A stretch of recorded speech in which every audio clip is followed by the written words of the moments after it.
we're getting on to the last question, so if you have other questions, there'll be time. Based on information that you've seen coming from our community, and you've looked at everything, so I know that you have studied us a little bit, including the Brandeis Jewish Demographic Study and the results of our community needs assessment and our business planning, what advice would you give to the Asheville Jewish community? I think I already have. I think you will strengthen the Jewish community. You will improve the quality of life for yourself and for everybody in this community if you do it. What I would do if I were you, where I would start, is where I kind of indicated in my answer. What's your name? Steve. Steve. My answer to Steve's question. Find out. You can find that out. There's a wonderful source, the Jewish Community Center Association, the National Association. And you also had some good consultants come in. Find out what would be ideal for this community. And then try and figure out whether or not you can swing it financially. If you want it, it will be. If you want it, you will have a JCC. You got to want it badly enough. Somebody wanted a new synagogue and found a way to get $4 million. And that was painful for some people.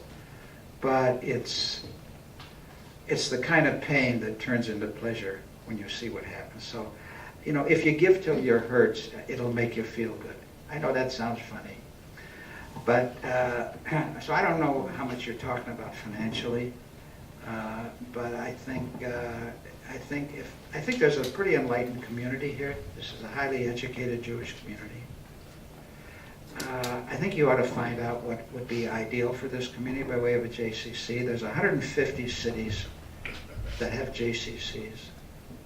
So they validated that it strengthens the Jewish community, it strengthens the general community. It improves the quality of life. Even the name Jewish Community Center. Now, I'm selling because I believe deeply in it, so I'm biased. But just the way I'm biased that I think if you put money into a beautiful synagogue, a sanctuary for prayer, that's a good investment. All this stuff costs money, but that's what life's all about. And early on in this conversation, I suggested that one of the things that I now believe is true is tis better to give than to receive. So I would encourage you, and I'd love to come to the dedication. In fact, if you do it within, say, 30 years, I'll be here.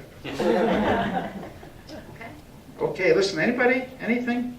Yeah, okay, please. Mr. Mandel, I just want to say what an honor it is to be here with you today. I appreciate your lifelong giving, your philanthropic endeavors.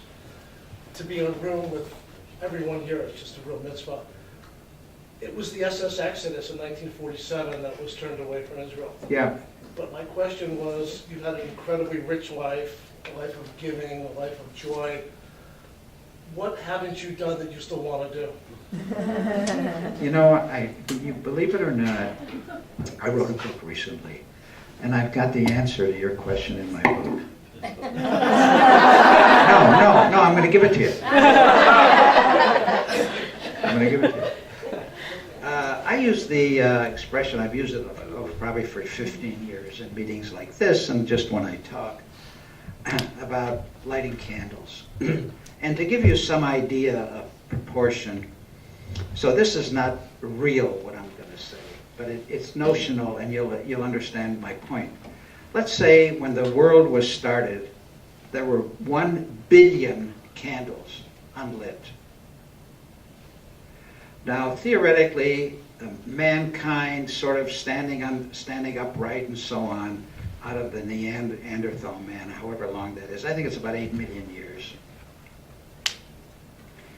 And today, out of 1 billion candles, I think about 100, I think about 1 billion is 1,000 million. I think about 100 million candles have been lit. We've done some wonderful things in the world. I think there's much more darkness than there is light. I think it's going to be maybe never. I don't know how long. But there are a lot of candles that should be lit. And what I shared with you earlier was how much joy and pleasure and how much meaning I have gotten in my life by lighting as many candles as I could light.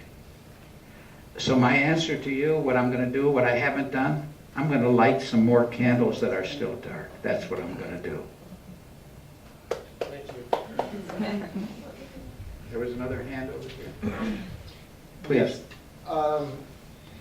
I enjoyed your historical perspective on the emergence of the JCC. I'd be interested in how you see how the JCC's purpose in society and in the Jewish community has changed over time. Do you see different sort of eras when the JCC was this and then it became that? To give us a sense of kind of where are we, what is today's Actually, JCC? no. Now, I've been a JCC person. Maybe I could have learned more. Maybe I missed some trends that I didn't notice. I've been a JCC person since if you take the day I first became a board member, 1949. And I think the JCC then and the JCC now have exactly the same purpose. There used to be some called the Young Men's Hebrew Association, like the Young Men's Christian Association. But that's gone. And they're Jewish, and they're open to the whole community, and they are the center of activity. And in many cases, they're the center of Jewish life. Not competing with the synagogues, different from the synagogue. Actually, there's a higher incidence of synagogue membership among JCC members than non-JCC members. So, no, the answer is no. I haven't seen any macro trends. Okay, listen, thanks, guys. I've enjoyed it. Thank you very much. Thank you.